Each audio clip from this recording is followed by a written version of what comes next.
కానీ ఆయన చేస్తాడు కదా సార్, ఆయన అన్నీ చేస్తాం. ట్రంప్ చేస్తాడు. ఎందుకంటే ఇప్పుడు ఆయన అండ చూసుకొని వీళ్ళందరూ ఉక్రెయిన్ కోసం రష్యా మీదకి వెళ్ళారు. అదే ఇప్పుడు Russia is the happiest country. అవతల గట్టిగా అవతల నుంచి చూస్తుంది, నవ్వుతూ చూస్తుంది రష్యా. అదేగా జరిగింది. ఇప్పుడు రష్యా నిజంగా ఇప్పుడు దాడి చేస్తే ఉక్రెయిన్ ఏమి చేయలేదు, ఈ చిన్న దేశాలు కూడా ఏం చేయలేవు. చైనా చూడండి, చైనా మీద మీరు ఇంత టఫ్నెస్ అన్నారు, చైనా అది చేస్తాను, చైనాకి ఏం అయిందంటే ఏం కాలేదు. చైనా బిజినెస్ ఇంకా పెరిగింది. సో మీకు భయం చైనాతో ఉంటే మీరు you should control your own tongue. మీరు మాట్లాడుతున్నప్పుడు చాలా కేర్ఫుల్ ఉండాలి. యువర్ యుఎస్ ప్రెసిడెంట్, ఏదో ఆరాఫేరా లీడర్ కాదు. మీరు చెప్పిన ప్రతి మాటని ట్విస్ట్ చేసి చూసి చెక్ చేసి దాని మీద ఇంపారెన్స్ ఉంటే స్టాక్ మార్కెట్ బిహేవియర్ కూడా దాని మీద ఉంటుంది. మన స్టాక్ మార్కెట్ మన పడ్డది ఎందుకు? ట్రంప్ చెప్పంగానే పడిపోయింది. నేను టారిఫ్ పెడుతున్నాను వీళ్ళందరి మీద, ఎవరెవరు గాజా రావట్లేదు వాళ్ళ మీద కూడా టారిఫ్ పెడుతున్నాను, యూరోప్ మీద టారిఫ్ పెడుతున్నాను. ఆయన ఈ టారిఫ్ని ఒక బ్రహ్మాస్త్రలాగా వాడుకుంటున్నాడు. ఎప్పుడు అది అయిపోతుంది దాని పని తెలియదు మనకి. ఏదో ఒక రోజు అది దాని ఇంపాక్ట్ పోతుంది. చైనాతో అయిపోయింది కదా బూమరాంగ్.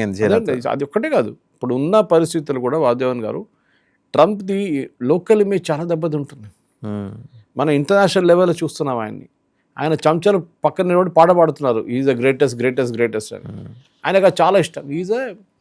ఆయన ఎవరైనా ప్రేజ్ చేసి మీ చాలా మంచోడు, మీరు ఇంత పెద్ద మనిషి, మీరు మీ లాంటి వాళ్ళు ఎవరు లేరు దునియాలంటే అప్పుడు ఈజ్ వెరీ హ్యాపీ. బహుశా అలా అనేది ఒక్కడే అనుకుంటా, అసీం మునీర్ ఒక్కడే. అదే చెప్పడానికి వచ్చాను, మీరే చెప్పేశారు ఇప్పుడు. అది షబాజ్ షరీఫ్ కూడా అంతే. వీళ్ళు డెఫినెట్గా భజన వాడతారు. రాహుల్ గాంధీ టీం మన దగ్గర ఉంది కదా, అట్లనే ఇంకో టీం పాకిస్తాన్లో ఉందన్నమాట. సో ఈ పరిస్థితుల్లో ఇప్పుడు యుఎస్ సిచ్యువేషన్ ఎట్లా అయిపోయిందంటే ఎవరు వాళ్ళని నమ్మట్లేదు, ఎవరు నమ్మట్లేదు. ఇప్పుడు గ్రీన్లాండ్లో మీరేమన్నారు, నేను రిటర్న్ ఇవ్వలే, యువర్ చేంజింగ్ హిస్టరీ. మళ్ళీ ఏమన్నారు, ఇది మేము రాకపోతే గ్రీన్లాండ్లో మీరందరూ కలిసి అందరంటే స్విట్జర్లాండ్లో ఉన్నారు ఆయన డావోస్లో, ఇక్కడ ఉన్న అందరూ జర్మన్ ఫ్రెంచ్ మాట్లాడుతుండే, జర్మన్ అండ్ జాపనీస్ మాట్లాడుతుండే అన్నారు.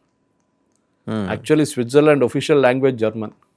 ఓకే, ఆలోచించారు. ఆయన ఏం మాట్లాడు తెలియదు ఆయనకి. గంటన్నర బావు సమయం 40 ఆల్మోస్ట్ 1 hour 15 minutes రకరకాల ఇదే నడుస్తుంది అనమాట. It just going on and on. మీరు ఒక డొమెస్టిక్ లోకల్ ఎలక్షన్లో కాదు మాట్లాడేది. ఆలోచించాడు మోదీ గారు అట్లనే అక్కడ వెళ్ళి మన్రేగా గురించి, ఉమెన్స్ ఎంపవర్మెంట్ గురించి, దీని గురించి మాట్లాడితే బోర్ కొడితే Davos. You are suppose to speak the language of the people assembly. వాళ్ళ ఏంటి business leaders, they are targeted audience.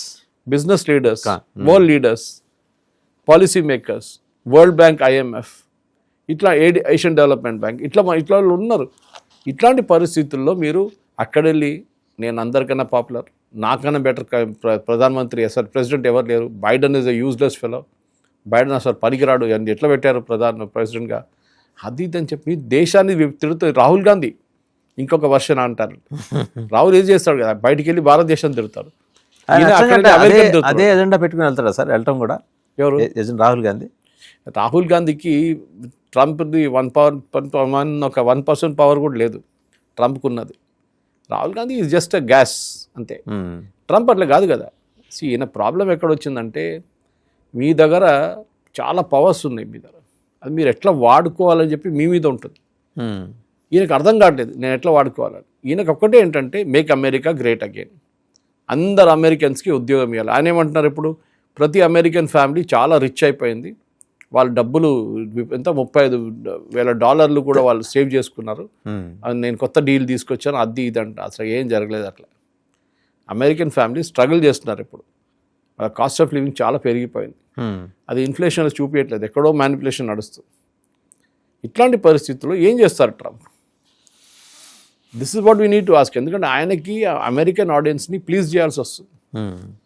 మన ఫెడెక్స్ చైర్మన్ మీద అటాక్ చేస్తున్నారు, ఎందుకంటే హీఈస్ అన్ ఇండియన్. ఆయన H1Bలో కొంతమంది రిక్రూట్ చేశారని చెప్పి పెద్ద గొడవ చేస్తున్నారు యూఎస్లో.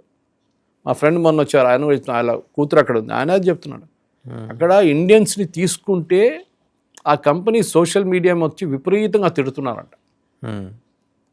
ఆ కంపెనీ ఇండియన్ CEO ఉన్నారు, ఉంటే కూడా ఏం పని కాదు. This also CEO is also not ఈ FedEx chairman is also Malayali. మళ్ళీ ఆయన మీద ఎందుకు attack? And is a US citizen, Indian but US citizen, ఆయన మీద అటాక్ నడుస్తుంది. సో ఇది పరిస్థితి వాసుదేవన్ గారు. సో ఇట్లాంటి సిచ్యువేషన్లో ఇప్పుడు డావోస్కి వెళ్ళి ఇట్లాంటి స్పీచ్ చేయడం అనేది ట్రంప్ చేసిన అన్నిటికంటే పెద్ద డిజాస్టర్ ఒకటి. మీరు మీ పాలసీ డిసిషన్ చెప్పకుండా, మీరు పాలసీ ఇనిషియేటివ్ చెప్పకుండా, మీ లోకాన్ని కంఫర్టబుల్ కూల్ డౌన్ చేయబోదు అక్కడ వెళ్ళి వాడిని తిట్టడం, వీని తిట్టడం, వాడిని తిట్టడం మొదలైపోయింది.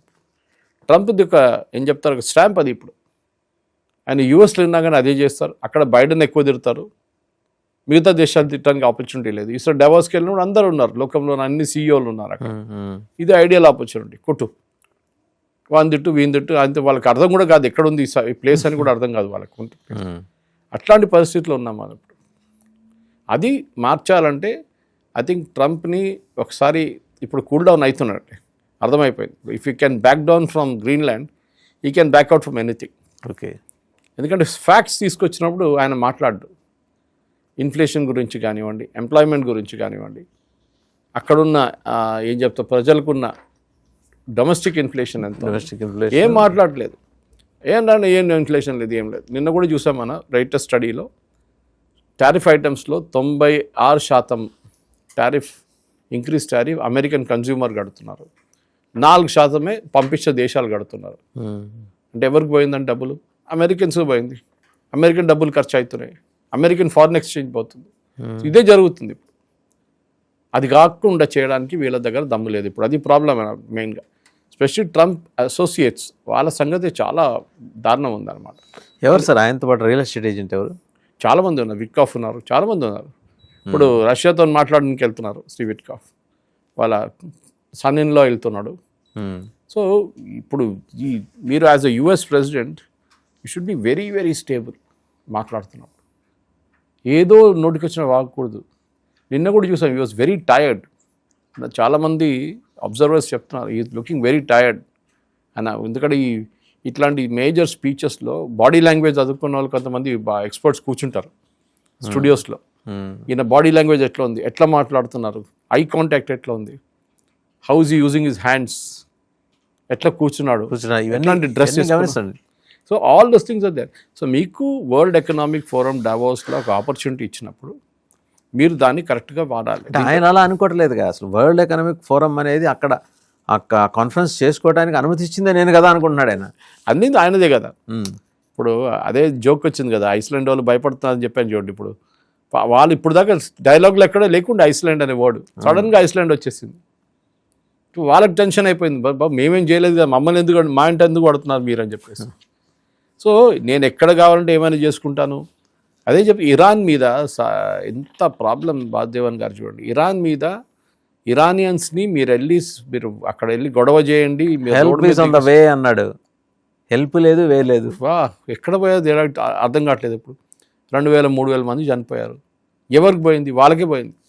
మీరు చూడండి, he's friendly with most dictators. And language కూడా డిక్టేటర్ లాంగ్వేజ్ యూజ్ చేస్తాడు. Kim Jong Jung is my very good friend అంటారు నార్త్ కొరియన్. ఆయన ఉన్నాడో లేదో కూడా తెలియదు, అంత సీక్రెట్గా ఉంటాడు. పుటిన్తోనే అదే అంటారు, Putin is my very good friend అంటారు. మడూరో కూడా గుడ్ ఫ్రెండ్ అన్నారు మొన్న దాకా, ఇప్పుడు ఆయన జైల్లో ఉన్నాడు. ఇట్లాంటి ప్రతి డిక్టేటర్ గుడ్ ఫ్రెండ్ అయిపోతారు. అండ్ వాళ్ళ దగ్గర డబ్బులు గుంచుకుంటాడు. అదే చేస్తున్నాడు కదా ఇప్పుడు. మీరు అంటే ఒక మిడివలేజెస్ కల్చర్ లేదా సార్ ఇప్పుడు మీకు అనిపించట్లా? మిడివల్ అని చెప్పలేము, ఇది ఒక డిక్టేటరియల్ కల్చర్ వచ్చేసి. అంటే అప్పుడు కూడా ఇలాగే ఉండేవి కదా. నేను చేస్తే అన్నీ కరెక్ట్, నేనే రాజు, నువ్వేం చేస్తావు, తల కోసేస్తాను, ఇది నిన్ను ఎక్కువ గొడవ చేస్తే నేను లోపల వేసేస్తా. ఇప్పుడు ఎన్ని ఉన్నాయి సార్ యూరోపియన్ యూనియన్? యాక్టివ్గా అయితే 22 కంట్రీస్ ఉన్నాయి. 27 ఉన్నారు వాళ్ళు. సో ఈ ప్రాబ్లం యాక్టివ్ కాదు. వాళ్ళ ఎకానమీ చూస్తే $22 బిలియన్ ఉంది జీడిపి వాళ్ళు కంబైన్ చేస్తే. బిగ్ 22 ట్రిలియన్ అనేది చిన్న అమౌంట్ కాదు. సో $22 ట్రిలియన్ ఉన్న ఈ EU is a big factor. దానికోసం మనం వాళ్ళతో ఒప్పందం చేయబోతున్నాం ఇప్పుడు. అక్కడ ఇంకా ప్రాబ్లం రాబోతుంది, వెయిట్ చేయండి. ఇప్పుడు రేపు 27వ తారీఖు 26 వాళ్ళు మన గెస్ట్లు వాళ్ళు సైన్ చేయంగానే మళ్ళీ గొడవ పెడతాడు. మీరు ఎట్లా సైన్ చేస్తారు, మీ మీద టారిఫ్, మీ మీద టారిఫ్ పెంచుకోమనండి సార్. అది కాదు, చిన్న పిల్లలు ఆడుకుంటారు చూడండి, గుజ్జన గుళ్ళు అంటారు. నిన్ను కొడతా, నిన్ను చేస్తా, అది చేస్తా. ఇది it is become very immature అన్నమాట. అంటే మీరు సంతకం పెట్టబోతారు, రేపు మాతో కూడా ట్రేడ్ డీల్ సైన్ చేయబోతున్నా, దానికి శాంక్టిటీ ఏముంది? ఎల్లుండి లేసి మళ్ళీ నేను ఇంకా 10% పెడతా అంటే మళ్ళీ then we not sign the trade deal at all. అక్కర్లేదు మనకి. ఆ డీల్ ఇంత కుదుర్చుకున్న తర్వాత దానికి కట్టుబడి ఉండని పక్షంలో, లేదా నేను ఎంత చెబితే అంత ఇవ్వాలనే పెడధోరణితోటి ఎంతకాలం చేస్తాడు సార్? ఇప్పుడు చేయలేడు. నిన్నేమన్నాడు ఫ్రాన్స్ ప్రెసిడెంట్ ఇమాన్యుయల్ మెక్రాన్? బలవంతుల చట్టానికి మేము లొంగిపోము, అమెరికాకు వ్యతిరేకంగా EU తీసుకొస్తుంది యాంటీ కోయర్షన్ ఇన్స్ట్రుమెంట్ యాక్ట్, అది ఆ సాధనం ఉపయోగించామంటే అడుక్కు తినాలి అమెరికా అనే పద్ధతిలో మాట్లాడాడు. అదే కదా. ఇప్పుడు ట్రంప్ ఆల్వేస్ చికెన్స్ అవుట్ అని చెప్పి ఒక టర్మినాలజీ పెట్టారు వీళ్ళు. ఫస్ట్ 2-3 months ట్రంప్ వచ్చిన తర్వాత ఏ డిసిషన్ తీసుకున్నా కానీ దాంతో 15 గంటలో లేకుంటే 16 గంటల తర్వాత మార్చేస్తాడు దాన్ని. సో 10 గంటల దాకా కూడా ఆగట్లేదు sir. Trump always chickens out taka అని పెట్టారు. అంటే ట్రంప్ ఒక నిర్ణయం తీసుకుని దాన్ని బ్యాక్అవుట్ చేసేస్తాడు జల్దీ అని చెప్పేసి. అదే జరుగుతుంది ఇప్పుడు. మీరు గ్రీన్లాండ్ని నేను ఆక్యుపై చేస్తాను, ఏం చేసుకొని నేను ఆక్యుపై చేస్తాను, మీరేం చేస్తారు అట్లా డైలాగ్ కొడుతున్నారు. సడన్గా యూరోప్ అందరు కలిశారు, వాళ్ళందరూ ఒకటే ఇది అయిపోయారు. ఇప్పుడు ఆయనకు టెన్షన్ అయిపోయింది, స్టాక్ మార్కెట్ పడిపోయింది, ఇన్స్టెబిలిటీ. ఈయన వచ్చిన తర్వాత నుంచి కంప్లీట్గా వాసుదేవన్ గారు ఒక స్టెబిలిటీ లేదు వరల్డ్ మార్కెట్లో. సరే ఆయన స్టాక్ మార్కెట్ బాగుంది, ఇప్పుడు ఆయన మిగతా స్టాక్ మార్కెట్ గురించి మాట్లాడుతున్నాడు. లోకంలో ఉన్న అన్ని స్టాక్ మార్కెట్ చూడండి చాలా బాగా పర్ఫామ్ చేస్తుంది, దాని క్రెడిట్ అంతా నాకే. ఆయనకి అన్ని క్రెడిట్ కావాలి బేసిక్లీ. లోకంలో ఏం మంచిది జరిగితే దాని క్రెడిట్ ఆయనకు రావాల్సింది అంతే. రేపు భారత్ GDP రేపు వెళ్ళి 7.8 అయితే అది కూడా అంటారు, దట్ క్రెడిట్ ఇట్స్ మీ.